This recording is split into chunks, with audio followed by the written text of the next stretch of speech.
Hey there, Nopenguin here, and I should have made this video like a week ago. But you know, the holidays, what can you do? And to start off 2024, right, I decided I would look at one of my favorite unhits from the latest ban list. That's right, once again, Snatch Steal is in the format. But not only that, we also have Mind Control back to 3. And some people think that having all of these in the format at the same time can be hitting a bit of a critical mass where you can use all of it and make a really degenerate strategy. Welcome to that degenerate strategy. Come with me as I steal as many monsters as humanly possible.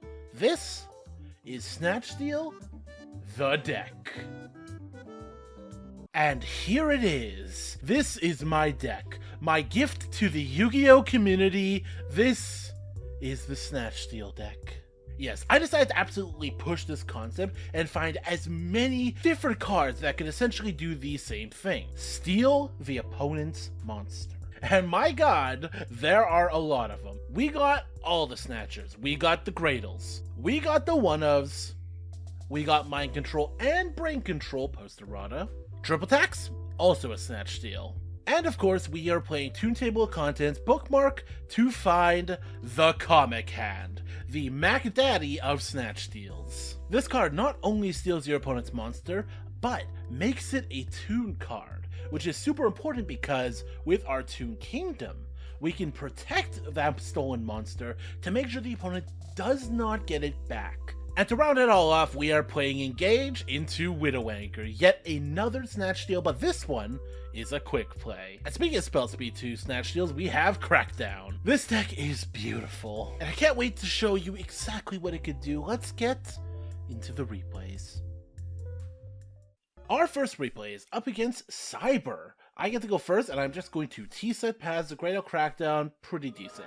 They're going to core here, they're going to go ahead and grab themselves a Cyber Emergency, they're going to go ahead and search out a Hurts, they're going to go for a Power Bond, I am going to use Crackdown, and thankfully it does in fact fizzle. They're going to go ahead and go for Cyber Dark Realm, get over Chimera, Chimera's going to go ahead and pitch to grab another Power Bond, they're going to go to the Fortress, go for the Power Bond to get the big Cyber Dragon, and they're going to dump a bunch of cards to get a million different attacks. They're going to attack into the Gradle, and we steal it. Because they can't get over their own monster, they decide to concede. Our next replay is up against Kashtira Adventurer Phantom Knight.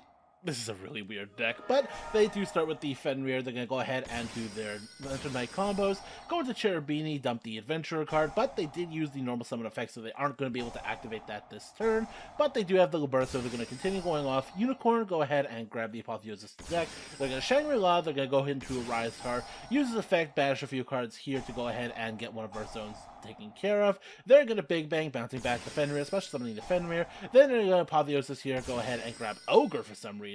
And they're just going to go into Flare Metal Knight, they're going to search themselves a Fog Blade. They are not going to set it, they're just going to pass turn. And their standby phase, they're going to grab Unicorn. Things are not looking great, but we can just snatch it. We're going to go ahead and Mind Control. We're going to go ahead into the Toon Table of Contents. These are not counted as activations, so I'm not going to be able to use the Fenrir on this. However, that is an activation. So I'm going to go ahead and banish the Shangri-La. They're going to Unicorn to steal something. Doesn't matter. I am going to Toon Snatch Steal to get the Red Eyes. Then I'm going to change a heart, go into the Asa. That way I can get the Fenrir and it can attack this turn. Then I'm going to go ahead into Eagle. I'm going to attack. Attack with the Eagle. Attack with the Fenrir. Attack, and that is game. Our next replay is up against Bestial Runic, which is kind of interesting. They're going to go first, and they're going to go do the normal thing, especially some of the Hugin. Hugin's going to go ahead and discard the Aluber, that way they have a Dark in the graveyard. And from here, they're going to go ahead and Lubellion go ahead and pitch for Sardinir. Then they're going to go into Magnemut, Magnemut's going to activate, they're going to get Lubellion out, Lubellion's going to get rebranded out.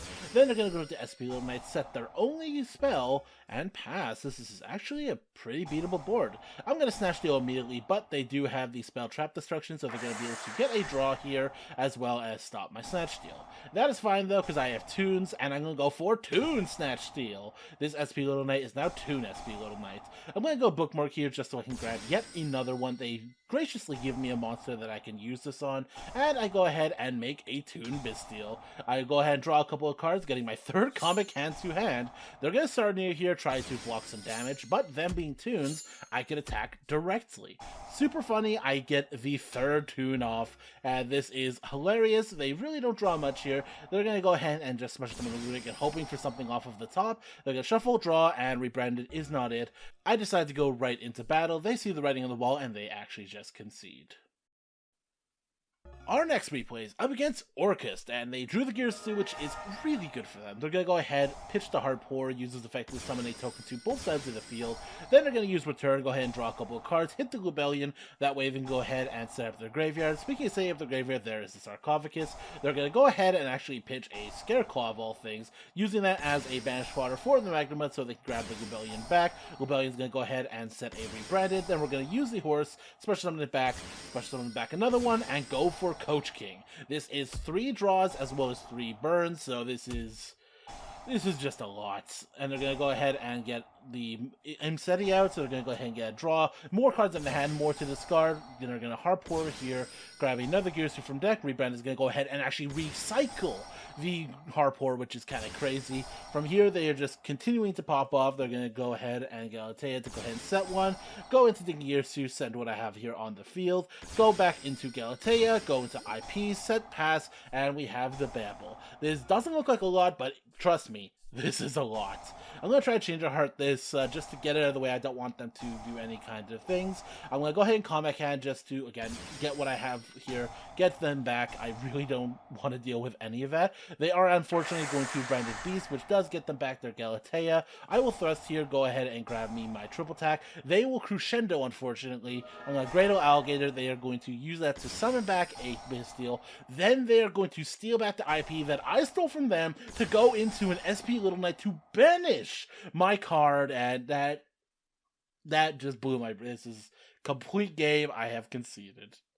Our final replay is up against Stun, the absolute most stun you've ever seen. They are going to equip a Moonmeter Shield to their Inspector border to make the most annoying card ever. Or will they? They're going to go ahead and Solemn Judgment my Kingdom, which is no biggie because I have a Toon bookmark to grab another Kingdom. And I'm going to make this Inspector border even more annoying by making it undestructible by battle or card effect. And I say that because they tried to Blazing Mirror Force me. I hit them directly, they cannot do anything. They're going to go ahead and get a second Inspector border, make it annoying once again, attack into me. Unfortunately, I can't really stop this. I'm going to take 500, but that's fine, because my thing is a Toon monster. I can attack directly. Just to rub a little salt in the wound, though, I will steal their Inspector border again. And we're back with the list. This is such a fun deck to play, my god. I ended up having a lot of replays, many more that you didn't see, where they were just able to make a board, and I showed the Snatch Steal, the Comic Hand, the Mind Control, and they just immediately conceded, which were so fun. Obviously, you're a jerk if you're playing this deck. The only really counterplay is to just negate the cards, but if you don't have enough spell trap negations, which at most you're going to need 6 of, I'm just going to dismantle your board one by one, use your own monsters to destroy you, and go into link play. Special shout out to the Charmers. These are amazing in this deck, because if there's something that, let's say, I grabbed off of a Mind Control or a Brain Control, you know, things that I'm going to have to give back or can't attack with, I can just link someone with any card that I've stolen or one of my Gradles, and the card in question, it's in the opponent's graveyard. I can then snatch it back because they do not have any kind of attack restrictions, and that way it's completely stolen. It's not attached to an equipped spell, it's not going to wear off, I just have it. And I think this is just an additional bit of synergy that is really good. But of course, the deck is not perfect. Well, basically any hand does the same thing. Some hands are better than others. Like, let me be real, Brain Controlling it. I only played it just because I wanted to have a critical mass of all of the Snatchy cards, but Brain Control's errata is still dog shit. It's just not good for us. And the Striker engine is maybe a bit too ambitious. Also, though I did well in the replay that I showed, I had a terrible time against the Runic matchup. The replay that you saw, they giga-bricked on their actual Runic spells, which was a huge blessing because they do a lot to completely dismantle the board I have built and or stolen, and especially so when I'm trying to get off my Toon Kingdom. Because even if I have a bookmark in the graveyard, if they chain their Runic MST to my Toon Kingdom activation, it's not yet faceable that feels the bookmark cannot protect it, which is super annoying. All in all, this deck is super fun to play, but again, please don't bring this to your locals. Don't subject real people to this. And to anyone I played on Eno Pro here, I'm so sorry, but it was really fun. But that's all I gotta say for this deck. Worry not, the Penguin training arc is still going strong. I just took a little hiatus here, that way I can show off this really stupid deck. I still have many videos in the works here, so be on the lookout for that. But as always, like if you like, subscribe if you want to see more. I am Nopenguin, Mr. Steal Your Girl, signing out.